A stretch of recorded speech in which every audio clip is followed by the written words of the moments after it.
जय मसीह की, praise the Lord, shalom. परमेश्वर पिता, पुत्र, पवित्र आत्मा के नाम से आप सबको बहुतायत के साथ आशीष मिले। मैं पास्टर सॉल आप सभी लोगों को उत्साहित करता हूँ। परमेश्वर आप सभी लोगों को अपने वचन के प्रकाश से भरे और परमेश्वर अपने मुख का प्रकाश आप पर चमकाए। आज हम अध्ययन करेंगे मिलाप वाला तंबू के विषय में। क्या आपको पता है मिलाप वाला तंबू किस लिए बनाया गया? क्यों मिलाप वाले तंबू को रचने के लिए मूसा को आज्ञा दी गई? मिलाप वाले तंबू में जो भी बातें हैं उसका एक आत्मिक अर्थ है। उस आत्मिक अर्थ को हम समझने की कोशिश करेंगे। आप सबको पता है मूसा के तंबू के द्वारा परमेश्वर ने इजरायलियों को भविष्य बताया था कि परमेश्वर भविष्य में क्या करने वाला है, कब करने वाला है, क्यों करने वाला है और कैसे करने वाला है। मूसा का तंबू भविष्य सूचक घड़ी है। आपको मालूम हो मूसा का जो तंबू जो परमेश्वर ने मूसा को आज्ञा दी थी बनाने के लिए, वो भविष्य सूचक घड़ी है। मूसा के तंबू में ही बता दिया गया था, पहली बात यीशु का प्रथम आगमन, दूसरी बात यीशु का दूसरा आगमन, तीसरी बात उसका बलिदान, चौथी बात कलीसिया का युग और पांचवी बात परमेश्वर का युगानुग राज्य, परमेश्वर के राज्य की स्थापना। इसी मिलाप वाले तंबू के अंदर में ये रहस्य छुपी हुई थी। परमेश्वर ने जब मूसा को आज्ञा दी मिलाप वाले तंबू के विषय में, तो निर्गमन 25 उसका 8 और 9 पद में लिखा है, और वे मेरे लिए एक पवित्र स्थान बनाए कि मैं उनके बीच निवास करूं। जो कुछ मैं तुझे दिखाता हूं, अर्थात निवास स्थान और उसके सब सामान का नमूना, उसी के अनुसार तुम लोग उसे बनाना। परमेश्वर ने जब मूसा को मिलाप वाले तंबू का डिज़ाइन दिया तो परमेश्वर ने कहा था उससे 1 इंच भी इधर उधर नहीं करना, क्योंकि उसमें भविष्य छुपा हुआ था। मूसा का तंबू का जो डिज़ाइनिंग है, आकार है, माप है, सजावट है और जो कुछ उसमें निर्धारित किया गया था उसमें 1 इंच भी इधर उधर नहीं किया गया था। और जब उसका 25 का 40 पढ़ेंगे निर्गमन, तो लिखा है, और सावधान रहकर इन सब वस्तुओं को इस नमूने के समान बनवाना जो तुझे इस पर्वत पर दिखाया गया है। परमेश्वर बिना मतलब के कुछ भी नहीं करता है। परमेश्वर का वचन रहस्यों से भरा हुआ है। और आज भी हम में से कई लोग जब मूसा का पुस्तक पढ़ते हैं तो पर्दा लगा हुआ होता है, हमें बात समझ में नहीं आती, और हम जब बाइबल खोलते हैं तो हम में से कई लोग उसको स्किप करके आगे बढ़ जाते हैं, क्योंकि हमें उसका अर्थ समझ में नहीं आता है। मैं आपको बताना चाहता हूँ, बाइबल में कोई भी लाइन, पद, कोमा या पूर्ण विराम भी आपको बताना चाहते हैं बिना अर्थ का नहीं है। सब में एक अर्थ छुपा हुआ है। यदि आप बाइबल के अर्थों को समझने लग जाएंगे तो बाइबल आपके लिए बहुत ही रुचि वाला पुस्तक बन जाएगा, बहुत ही इंटरेस्टिंग बुक बन जाएगा।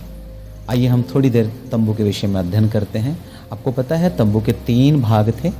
तंबू के 3 भाग थे, और पहला भाग है बाहरी आंगन, दूसरा है पवित्र स्थान और तीसरा है महापवित्र स्थान। आपको पता है तंबू में 3 प्रवेश द्वार थे, और पहला है फाटक, दूसरा है द्वार और तीसरा है पर्दा। फाटक के द्वारा आंगन में प्रवेश होता था, द्वार के द्वारा पवित्र स्थान में और पर्दा के द्वारा महापवित्र स्थान में प्रवेश किया जाता था। तीसरी बात, पवित्र स्थान में 3 महत्वपूर्ण उपकरण थे। नंबर 1 दीवट, नंबर 2 भेंट की रोटी की मेज और नंबर 3 धूप वेदी। इन सब का एक बहुत गहरा मीनिंग है।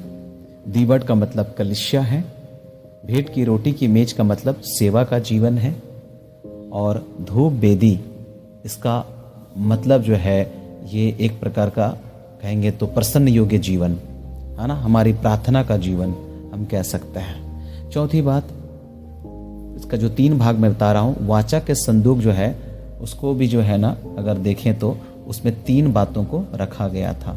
वाचा के संदूक में 3 बातें थी। पहला वाचा की तख्तियाँ, मन्नत से भरा हुआ सोने का मर्तबान, और तीसरा हारून की छड़ी।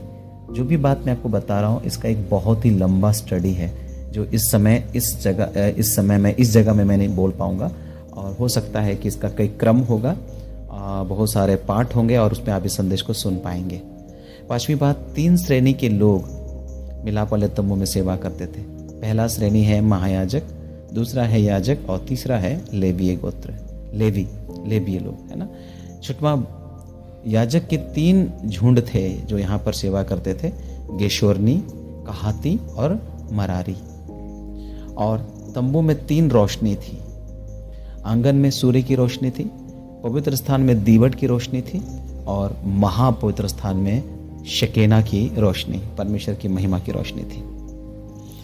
3 रंग का इस्तेमाल तंबू में किया गया था। पहला है नीला, जो प्रेम का प्रतीक है।